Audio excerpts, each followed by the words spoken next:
누가복음 24장 본문을 읽으면서 제가 받은 제목은 치유받으라 절망과 포기를 하는 제목입니다. 여러분 지금까지 살아오면서 꿈꾸었다가 또 해보려고 마음을 먹었다가 포기했던 것들이 있지 않으십니까? 저는 꽤 있는데 학업 혹은 직업 선택, 어떤 사람과의 만남, 이런 인생을 살았으면 좋겠다는 소망, 젊은 날의 포부, 이런 것들이 어떤 재정적인 문제 때문에 아니면 질병 때문에 또 그 이외의 상황 때문에 포기하게 되었던 경우들이 있으실 것입니다. 이런 것들 중에서 어떤 것들은 나중에 좀 연세가 드신 다음에 젊었을 때 할 수 있는 것과는 좀 다른 형태로 시도가 되기도 해요. 이를테면 음악이나 미술에 재능이 있어서 좀 전공하고 싶었다가 못한 분들은 연세 드신 다음에 뭐 작품을 좀 만들어내거나 이런 경우도 때때로 보기도 하잖아요. 하지만 많은 경우들은 포기한 다음에 잊어버리고 삽니다. 포기했던 것을 기억을 하면 오히려 상처가 되기 때문에 그럴 수도 있겠어요. 근데 그렇게 포기했던 것들 중에 어떤 것은 지금이라도 되살리지 않으면 우리 인생에 큰 상실이 되는 것도 있습니다.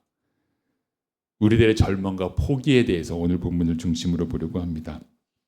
예수님이 계실 때요, 예수님 활동하실 때 예수님 사역 한 중반쯤부터 예수님과 제자들을 계속 따라다니면서 여러 가지로 도왔던 여인들의 무리가 있습니다. 그 여인들의 무리에 대해서는 누가복음 8장이 기록하는데 이런 여인들이 있었습니다. 읽을까요? 또한 악귀를 쫓아내심과 병 고침을 받은 어떤 여자들 곧 7 귀신이 나간 자 막달라인이라 하는 마리아와 헤롯의 청지기 구사의 아내 요한나와 수산나와 다른 여러 여자가 함께하여 자기들의 소유로 그들을 섬기더라. 그래서 이 여인들 중에서는 재정적으로 좀 넉넉한 여인도 있었던 것 같고요. 그래서 예수님과 제자들을 뒤에서 조용하게 그리고 꾸준히 이렇게 동행을 하면서 잘 안 보이지만 예수님과 제자들을 이렇게 도왔던 여인들입니다. 여기 기록된 것처럼 대부분이 예수님으로 인해서 악귀가 쫓겨나게 됨을 받고 병이 나와서 인생이 달라진 여인들이죠. 인생이 달라졌습니다.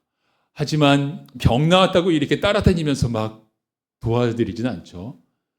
예수님의 치유 과정을 보면 병만 낫는 게 아니라 마음의 병도 고쳐주시잖아요. 마음의 병을 고침받은 사람 그러면 저는 가장 먼저 생각나는 사람 하나가 삭개오 같은 사람인데 그의 마음에 있는 분노, 억압 이런 것들을 고쳐주셨어요. 혹은 질병을 고쳐주실 때에도 진흙을 이겨서 눈에 발라주신다든가 뭐 여러 가지로 각각의 한 사람 한 사람에 대해서 그들의 마음까지 고쳐주셨고 이 여인들도 마찬가지였겠죠. 우리가 잘 알고 익숙한 막달라인이라 하는 마리아. 막달라는 지명이죠. 그러니까 막달라 마리아는 이제 말하자면 그 뭐 춘천대 감옥에 뭐 이런 식으로 되는 이제 그런 여인이 되겠는데 7 귀신이 쫓겨나간 그런 자. 그리고 마음도 치유받고 영혼도 치유받아서 다른 사람들도 이분을 통해서 나처럼 치유받았으면 하는 그런 마음이 이렇게 그룹을 이루어서 돕게끔 했을 거예요. 하지만 그것만은 아니죠. 또 이 여인들이 따라다니면서 예수님의 말씀도 들었습니다. 여러분 어떠세요? 예수님의 말씀 중에 어떤 것은 전에 상상하지도 못했던 것인데 알지 못했던 새로운 세계를 열어주었습니다. 이를테면 가난한 사람에 대해서 오늘날보다 이 시대에는요, 가난하면 하나님의 복을 못 받은 자 이렇게 생각했어요. 부자는 하나님의 복을 받은 자. 가난하면 그러니까 가난한 것도 힘든데 복이 없는 박복한 사람이라고 해서 좀 이렇게 멀리하는 것까지 있는 거예요. 근데 예수님께서 말씀하셨잖아요. 가난한 자는 복이 있나니 천국이 하나님의 나라가 저희의 것이다. 정말? 정말? 그랬을 거예요. 뺨을 맞으면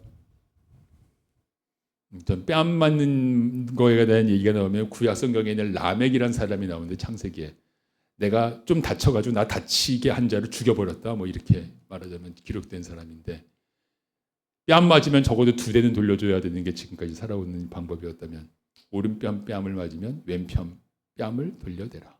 정말? 정말? 모두가 그렇게 산다면 이 세상이 정말 어떤 세상이 될까? 치유하여 주시고 이 능력이 있으신 분이 그런 말씀을 하시니까 가슴이 설렜을 거예요. 그 설렘으로 함께 다녔습니다. 그뿐만이 아니죠. 그 당시에 모든 유대인들이 기다렸던 메시아, 이분이 혹시 로마의 압제에서 우리를 구해주실 메시아일까? 사실 메시아는 병 고치는 것과 말씀이 좋다고 메시아가 되는 건 아니에요. 이건 정치적인 능력이 있어야 되는데 정치적인 능력과 말씀 전하고 병 고치는 건 좀 별개란 말이죠. 하지만 예수님이 혹시 메시아 그랬는데 이 예루살렘에 입성하실 때 정말 메시아시구나라는 확신을 모두가 다 가질 수가 있었어요. 이분을 통해서 이루어질 놀라운 일, 이런 것들을 소망했는데 그분이 죽으셨어요. 모든 게 끝났어요. 정말 모든 게 끝났다고 느꼈습니다. 십자가에 못 박혀서 죽으셨어요. 로마가 왜 십자가에 못 박았습니까? 로마에 반역하면 이렇게 되는 거야. 그래서 사람들 다 보라고 높이 매달아가지고 죽을 때까지 고통받는 거 사람들에게 본보기로 보인 거잖아요. 그런 죽음을 당하셨습니다. 이 여인들이 십자가와 부활에 대한 예수님의 말씀을 들은 적이 있었지만 좀 이따 보면 이 여인들이 들은 적이 있다는 게 나오는데 하지만 워낙 자기들의 생각과는 동떨어진 얘기라 부활하실 것이라는 상상은 하지 못했습니다. 죽음은 모든 것의 끝이다. 아니 이렇게 소망을 가지게 하여 주시고 이렇게 큰 은혜를 베풀어 주신 분이 죽으셨어. 우리의 모든 소망이 사라졌어. 끝났어. 절망하고 포기했습니다. 바로 이 절망하고 포기한 지점이 하나님의 축복이 본격적으로 시작되는 지점입니다. 저는 이 절망과 포기를 묵상하다가요, 제가 성경 묵상하면서 받았던 은혜 중에 할례에 대한 것을 좀 생각하게 됐어요. 우리 성도님들 가운데는 저와 함께 그 창세기에 있는 할례에 대한 내용을 나누셨던 분들이 여러 분 계시는데 아마 그 내용은 아직 안 나누셨던 분들도 여기 보면 좀 계시고 나누셨던 분들은 인내하면서 한 번 더 함께 하시고요. 자, 할례의 의미가 뭐냐? 그것을 알려면 할례를 제일 처음 받았던 성경의 인물로 가보는 게 좋겠어요. 할례를 가장 처음 받은 성경의 인물, 아브라함이 몇 살 때 할례 받았냐 하면 99세. 왜 하나님은 아브라함을 할례하시는데 하필이면 한 20, 할례라는 건 모름지기 한 5살 때 좀 이렇게 어릴 때 하거나 뭐 한 20대라도 하거나 이런 건데 그게 아니라 왜 99세에 할례를 하셨을까? 아브라함이 아마도 창세기 15장 보면 85세, 80대 중반쯤 되었을 때이라고 생각이 돼요. 아브라함이 하나님을 믿으니 이를 그의 의로 여기셨다라는 유명한 구절이 있는데 하나님께서 아브라함에게 그 구절이 있는 곳에서 자손의 축복을 약속하셨어요. 내가 너를 통해 자손을 낳아서 자손의 축복을 주리라. 그런데 아브라함의 아내 사라는 이미 여인으로서 아기를 낳을 수 있는 능력이 없어졌죠. 그 약속을 받자마자 바로 다음에 보면 아브라함이 사라의 여종 하가를 첩으로 취해서 아들을 낳죠. 사실 이게 별로 믿음 있는 행동은 아니에요. 하나님께서 자손의 축복을 주시자마자 그럼 좀 기다리기라도 해야 할 텐데 그게 아니고 곧바로 아내의 권함을 받아가지고 바로 첩취해서 바로 아들을 낳았단 말이에요. 그것이 이제 이스마엘을 낳았을 때 나이가 86세. 성경을 보면 86세에 이스마엘을 낳았다 그러고 창세기 장이 바뀌는데 다음 장 첫 절이 이렇습니다. 아브라함이 99세 때. 그러니까 저는 그런 부분을 이렇게 읽어요. 원래 성경은 장절이 없었으니까 나중에 생각은 장절은 86세에서 99세까지 무슨 일이 있었을까? 86세와 99세를 왜 대비시켜서 성경은 말씀하셨을까? 하고 질문하라고 답을 구해보면 99세 이후에 나오는 내용을 보면요, 아브라함이 이 자손을 낳게 할 수 있는 남자의 능력을 완전히 잃어버린 나이가 99세였어요. 85세, 86세 때에는 아브라함은 건강해서 자손을 낳게 할 수 있었습니다. 그런데 하나님께서 아브라함이 85세 때에는 자손의 약속을 주셨지만 할례 받으라 안 그러셨었는데 기다리셨어요. 자기가 할 수 있지만 자기가 하지 않고 하나님께 의지할 수 있는 때까지. 그것은 자기가 할 수 있는 능력이 있을 때 그렇게 했으면 좋겠지만 다 없어지는 때까지. 자기의 능력으로 자손을 낳을 수 있는 능력이 완전히 없어져 버렸어요. 하나님께서 나타나셨습니다. 내가 너에게 자손의 축복을 준다. 다시 말씀하셔요. 아브라함도 사라도 자식을 낳을 수 있는 인간의 능력은 완전히 없어져 버렸는데 내가 너에게 자손을 분명히 줄 거야 하시면서 할례를 받으라 말씀하셨어요. 그래서 할례를 받고 이삭을 잉태하기 위해서 이삭이 태어났습니다. 여러분 할례가 99세 노인이 할례 받는 걸 생각해 보세요. 참 좀 안 어울려요. 아까도 나눴지만 이게 안 어울리는 나이잖아요. 할례 받는다는 게. 포피를 베는 그 수술을 99대에 받다니. 그럼 할례의 의미는 뭐냐? 여기까지 하고, 제가 지금 나누는 할례의 의미는 일반적으로 생각하는 의미는 아니에요. 제가 개인적으로 받은 의미고, 다른 목사님들에게 이렇게 말씀하시면 그런 의미는 없는데 이럴 수 있는 것이니까 그냥 기억을 하시고요. 할례란, 제가 받은 은혜는 인간의 가능성이 끝난 곳에서 하나님의 가능성을 의지하는 자, 할례 받은 자란 인간의 가능성이 끝난 자리에서 하나님의 가능성만을 의지하는 자다. 아브라함의 상황을 보면 그렇잖아요. 이것이 제가 받은 할례의 의미입니다. 할례와 세례가 통합니다. 세례도 한번 그렇게 생각해 볼까요? 인간의 가능성이 끝난 자리에서 하나님의 가능성만을 바라보는 것. 맞죠? 인간의 가능성은 죽음으로 다 끝나는 거예요. 죽음의 자리에서 우리들은 영생을 바라보잖아요.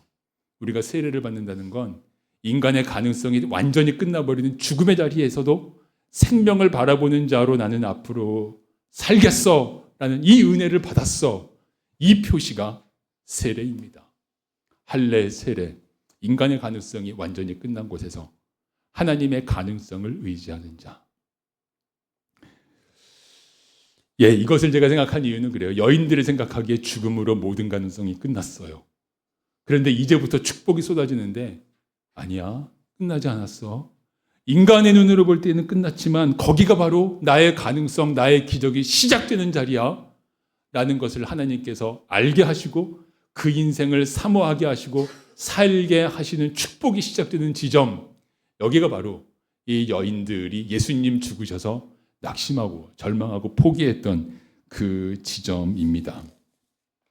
자, 그 여인들이 절망과 포기를 치유받는 과정, 본문을 통해 좀 볼까요? 같이 읽겠습니다. 안식 후 첫날 새벽에 이 여자들이 그 준비한 향품을 가지고 무덤에 가서 돌이 무덤에서 굴려 옮겨진 것을 보고 들어가니 주 예수의 시체가 보이지 아니하더라. 안식 후 첫날이니까 주일입니다. 여러분, 우리가 일요일이라고 안 그러고 주일이라 그러죠. 주일, 주의 날, 주님 부활하신 날. 안식 후 첫날, 주일 새벽에 여자들이 향품을 가지고 예수님 무덤으로 갔어요. 왜냐하면 예수님 시신에다가 마지막 정성을 들여서 향품을 이렇게 넣어드리고 향품으로 처리를 하려고. 참 정성이에요. 이미 돌아가셨고 이미 장사가 끝났고 무덤 문을 돌로 막았는데, 유대에 장사하는 그 풍습에 따라서. 그런데 가서 예수님 시신의 마지막 정성을 다 하겠다는 거예요. 문제가 있어요. 무덤 문을 막은 돌이 너무 커서 여인들 몇 명의 힘으로는 옮길 수가 없어요. 제가 이 여인들에 대해서 가장 귀하다고 생각하는 부분은 이 부분입니다. 여러분 어떠세요? 우리가 가서 이걸 하고 싶은데 무덤 문을 옮길 자가 없어. 그러면 갔다가 괜히 헛수고야. 우리 가지 말자. 이러는 사람이 있고, 일단 가보자. 무덤 문을 우리는 옮길 수 없지만 어떻게 될 수도 있지?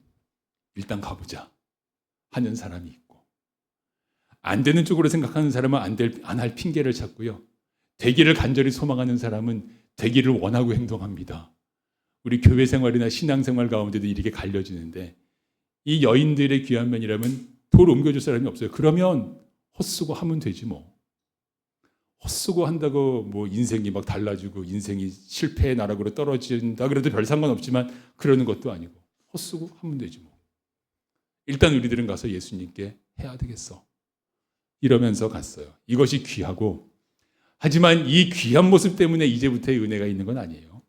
뭐 이게 얼마나 되겠어요? 이제부터 하나님의 은혜는 인간이 한 것과는 상관없이 쏟아 부어져 내려옵니다. 갔더니 돌은 이미 옮겨져 있고 두 사람이 앉아 있는데 빛나는 걸 보니까 천사들이에요. 그리고 천사들이 예수님의 부활의 소식을 전합니다. 여기가 너희들이 생각하기에는 모든 것이 끝났다고 생각하는 이 죽음의 자리가 새로운 가능성이 시작하는 자리다. 여기가 새로운 시작의 자리라. 이것을 천사들이 선포합니다. 그 천사의 선포를 읽겠습니다. 두 사람이 이르되 어찌하여 살아있는 자를 죽은 자 가운데서 찾느냐 여기 계시지 않고 살아나셨느니라. 갈릴리에 계실 때에 너희에게 어떻게 말씀하셨는지를 기억하라. 이르시기를 인자가 죄인의 손에 넘겨져 십자가에 못 박히고 제3일에 다시 살아나야 하리라 하셨느니라 한데, 성경을 열심히 읽으시는 분들은 이게 뭐지 싶은 부분이 있을 수 있어요. 뭐냐 하면 예수님께서 십자가와 부활에 대해서 말씀하실 때 이 앞쪽에 있는 구절들을 보면 12제자에게만 그 말씀을 하신 것처럼 느껴지거든요. 그런데 이 말씀을 지금 보니까 12제자에게만 하신 게 아니라 이 여인들에게도 하셨던 거예요. 성경이 그 말씀하시는 장면, 여인들에게 말씀하시는 장면을 정확하게 전하지는 않았지만 이 여인들에게도 말씀하셨던 건데, 하지만 여인들의 머릿속에 남아있지 않아요. 왜냐하면 자기들의 상식과 자기들의 생각을 너무나 크게 벗어나는 것이라서 그 말씀은 들었지만 기억도 안 나. 그것이 이루어질 것이라고 생각하지도 못해요. 그런데 그 일이 이루어졌다는 거예요. 너희들이 끝났다고 생각하는 절망과 포기의 자리가 이제 새로운 시작의 자리야. 주님께서 천사들을 통해서 말씀하십니다. 이 말씀을 제대로 받았다면요, 이 여인들의 삶이 이렇게 달라지지 않았을까요? 죽음 이후에 뭐가 더 있겠어요? 죽음도 막을 수 없는, 죽음도 포기시킬 수 없는 게 있다는 거잖아요. 하나님의 뜻이라면, 하나님의 뜻이 있는 일이라면 죽음도 우리를 포기시키지 못해. 포기하지 않는 인생을 살게 됐을 거예요. 이 말씀을 제대로 받았다면. 이건 안 되지. 이렇게 포기를 쉽게 하던 사람이었다 하더라도 죽음도 이겼는데, 죽음도 포기시키지 못했는데 인생이 달라져서 죽음도 포기시키지 못하는 그 인생을 살게 될 것이다. 이것이 하나님께서 주신 어마어마한 축복입니다. 축복이라고 꼭 뭘 이렇게 주셔야만 축복이 아니라 죽음도 포기시키지 못하는 이 마음과 이 믿음을 이 여인들은 축복으로 받았어요. 자, 그리고 이제 사도들에게 알립니다. 가룟 유다는 없고 11사도에게 알렸는데, 사도들은 복음서 기록으로만 이 말씀 3번 들었잖아요. 십자가와 부활에 대해서 3번 들었는데, 제 개인적으로는 복음서에 기록된 게 3번이고 더 하셨을 수도 있다. 5번이고 6번이고 예수님 많이 말씀하셨어요. 그런데 사도들은 기억도 못해요. 왜냐하면 여인들처럼 십자가와 부활에 대한 말씀이 자기 생각 범위를 너무 멀리 벗어나는 거니까 사도들은 그것을 믿지를 못합니다. 그런 사도들의 모습 같이 읽을까요? 사도들은 그들의 말이 허탄한 듯이 들려 믿지 아니하나 베드로는 일어나 무덤무에 달려가서 구부려 들여다보니 세모품만 보이는지라 그 된 일을 놀랍게 여기며 집으로 돌아가니라. 이 4권의 복음서를 읽어보면 여기 누가복음은 베드로가 달려갔는데 다른 복음서는 아무도 안 간 것처럼 기록한 복음서도 있어요. 아무도 안 갔어. 그 복음서만 읽으면. 또 요한복음은 읽으면 베드로가 갔고 또 한 제자도 갔어. 그 제자는 아마도 요한일이라 짐작이 되는, 2명이 갔든 1명이 갔든 아무도 안 갔든 어쨌든 초점은, 핵심은 제자들은 믿지 않았다. 무슨 허탄한 말을 하고 있는 거야. 예수님께 여러 번 들었으면서도 죽은 자가 살아나? 무슨 허탄한 말을 하고 있는 거야. 이렇게 반응을 했습니다. 그들은 완전히 포기하고 있었습니다. 그들은 모든 게 끝났다고 생각했습니다. 그들이 사실 꿈을 꿨잖아요. 예수님이 왕이 되실 거야. 왕이 되시면 우리가 예수님을 잘 보좌해서 놀라운 나라를 이룰 수 있지 않을까? 그들에게 부족함은 있었어요. 누가 크냐 그러면서 농공행상 미리 하면서 막 싸우고 다툼질하고 이랬지만 그런 부족함은 있었을지라도 하여튼 그러든 꿈을 꿨어요. 예수님 안에 예수님께서 무엇을 이루실 수 있다고. 근데 죽으셨으니까 이 꿈이 다 없어진 거 아니에요. 그들은 절망했고 포기했습니다. 절망했고 포기했는데, 부활은 우리들에게 주시는 영생의 축복이기도 하지만 우리들의 이 삶에서 오늘 부활주일에 저에게 주시는 은혜는 딱 이것입니다. 너 살다가 얼마나 절망하고 얼마나 많이 포기했니? 그런데 죽음도 우리를 포기시키지 못하는 게 있거든. 이 절망과 포기를 예수 그리스도의 부활이 치유하여 주셔. 죽음에서도 부활하셨는데 뭐가 안 되겠어? 하는 의미의 말씀을 여기에서 봤습니다. 그런 선포, 예수님께서 믿지 못하는 제자들에게 나타나셔서 직접 부활하신 예수님께서 주신 말씀입니다. 읽을까요? 또 이르시되 이같이 그리스도가 고난을 받고 제3일에 죽은 자 가운데서 살아날 것과 또 그의 이름으로 죄 사함을 받게 하는 회개가 예루살렘에서 시작하여 모든 족속에게 전파될 것이 기록되었으니 너희는 이 모든 것일의 증인이라. 저에게 이 구절에서 확대되어서 보이는 부분은 증인이라였어요. 제자들은 예수님 왕 되시고 자기들은 신하 이렇게 생각했지만 왕은 왕이신데 이들이 생각하는 범위의 왕이 아니죠. 온 세상의 왕이시고 이들도 예수님도 와서 유대 나라 세우는 정도가 아니라 온 세상을 예수님의 다스리심 아래로 인도하는 그런 사명을 받은 거예요. 그래서 포기를 치유받았습니다. 여러분 사도행전 여러분이 아시는 부분들을 좀 떠올려 보시면 사도들은 포기하지 않아요. 박해당하면 낙심할 법한데 낙심하지도 않아요. 화도 안 내. 화도 안 내고 낙심하지도 않고 또 사도들에게 막 불끈불끈 이게 막 불만이 올라와도 그렇구나. 그 문제 해결하면 되지. 이렇게 하지 뭐 이렇게 낙심하고 막 갈등하고 이러지를 않아요. 왜냐하면 우리는 죽음도 이겨낸 부활로 치유받은 사람들이니까. 우리들은 죽음도 이겨내는 부활을 경험한 사람들이니까. 절망과 포기를 치유받은 사람들이니까 이것이 사도들의 모습이었습니다. 성도 여러분, 제가 부활주의를 맞이하면서 이렇게 본문을 묵상하면서 그렇구나. 부활이 나의 절망과 포기에 대한 치유구나라고 받은 것은 요번이에요. 치유라고 받지는 못해 왔었어요. 근데 요번 고난주간에 우리가 치유로 십자가를 치유로 받았잖아요. 나의 무기력과 나의 하나님과의 단절과 나의 죄악과 이 모든 것들을 향한 치유로 우리가 부활 고난주간 동안의 말씀을 받다가 그 연장선상에서 보니까 부활도 치유인데 나의 절망과 포기에 대한 치유인 거예요. 사랑하는 성도 여러분, 나는 예수 그리스도의 부활을 믿는 자입니다. 그리스도를 따르는 자이고 죽음을 이기고 부활할 것을 믿는 자입니다. 맞죠? 맞으시죠? 나는 세례를 받았고 인간의 가능성이 끝난 자리에서 하나님의 가능성이 시작됨을 믿는 자입니다. 이것도 맞죠? 그렇다면 우리는 하나님의 역사를 위한 것이라면 포기하지 않는 것이 당연한데 우리 눈에 가능성이 매우 적어 보이는 것이라 할지라도 이게 하나님의 뜻이라면 했다가 실패하면 뭐 어때? 하나님을 위해서 내 재물도 드렸고 시간도 드렸는데 남는 게 없어? 뭐 어때? 하나님은 받으셨는데. 가능성에 의지하지 않고 그것을 할 수 있을 텐데 저의 지난 시간을 돌아보면 이건 가능성이 별로 없어 보여. 통과. 이렇게 포기해버린 일들이 크고 작게 생각이 나는 거예요. 그걸 내가 포기하지 않고 하나님의 능력을 따라 이거 하나님의 일은 맞는데 우리같이 하나님의 일이라는 걸 공감을 했는데 그래서 그것을 했다면 포기하는 인간의 그 눈과 생각을 넘어섰는 뛰어넘는 하나님의 기적이 일어나서 그 일을 어떻게 놀랍게 이루어 주셨을지 어떻게 알고 내가 이렇게 많이도 포기를 했었더라고요. 절망과 포기를 치유하시는 거지. 죽음도 넘어서시는데 그거를 못 넘어서시겠어? 하는 의미를 이번 부활주일 말씀 가운데에서 봤습니다. 그러면서 말씀하세요. 너희는 이 모든 것의 증인이라. 우리가 잃어버린 것, 우리가 포기한 것 중에 하나는 증인의 삶이구나 라고 받게 됐어요. 여러분 증인이십니까? 우리가 증인의 삶을 포기했구나. 무엇의 증인이냐? 죽음이 끝이 아니라는 것. 나의 삶이 부활하신 예수 그리스도를 만나서 변화했다는 것. 그래서 절망과 포기를 치유받았다는 것. 그래서 어떤 일이 있더라도 나는 은혜 충만을 잃어버리지 않는다는 것.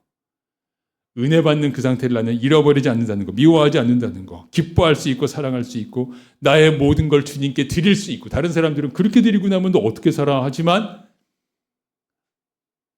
그 눈으로는 안 보이는 기적과 축복을 받아서 사는 거지. 그거 내 계산으로 모아서 사는 게 아니니까. 나는 이 모든 것의 증인이라고. 내 삶은 이 기적으로 난 살아왔다고. 너희는 이 모든 것의 증인이라. 너희는 이 모든 것의 증인이라.